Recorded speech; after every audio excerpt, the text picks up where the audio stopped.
ഈസ്കാൻ ചേച്ചേ എൻ്റെ ഫുള്ള് പൈസ ഞാൻ കിട്ടും. ഏത് നേരം അടി മാത്രമേ ഉള്ളൂ, കൂലിയൊന്നും തരാതെ. കൂലി എടുക്കാൻ പറ്റുമോ ഞാനും നോക്കട്ടെ.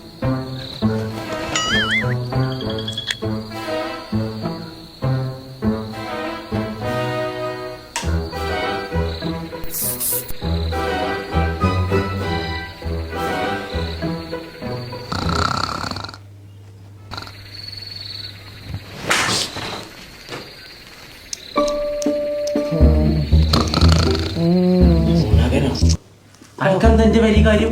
നിങ്ങളെത്തപ്പെടെ ഞാനെത്തപ്പെടെ നിന്റെ വരി കയറി കണ്ടോ? ഇത് നിങ്ങള് വരെയല്ലേ? അല്ല എന്റെ ബാപ്പാന്റെ പേരെ ഡെഫേർട്ടിന്റെ ബെഡ് വാങ്ങാൻ തോന്നിയത് നന്നായി. അറിയാതെ ഇതിന് മയങ്ങിക്കല്ലേ കൈകള അല്ല ഞാൻ ഇങ്ങനെ കണ്ടിട്ടില്ല. സകല നാട്ടുകാരി പണി ഞാൻ കഴിച്ചു. ഞാൻ ചങ്കള നമ്മൾ ഇന്ന് പരിചയപ്പെടുത്താൻ പോണത് ലാറ്റക്സ് മെമ്മറി ഓർഗാനിക് ഫോം എല്ലാം ചെയ്യുന്ന കേരളത്തിൽ ഏറ്റവും വലിയ സംരംഭം ഡോഫോർട്ട് മാട്രസ്. സാധാരണക്കാരനും പണക്കാരനും ഒക്കെ ലക്ഷറി ബെഡിൽ കിടന്നുറങ്ങട്ടോ, അതും 10 വർഷം വാറന്റിയോട് കൂടി. കേരളത്തിലുള്ള ഏത് ഫർണിച്ചർ ഷോപ്പ് പോയാലും സാധനം അവിടെ കിട്ടും. അപ്പൊ പേര് മറക്കണ്ട, ഡോഫോർട്ട് മാട്രസ്.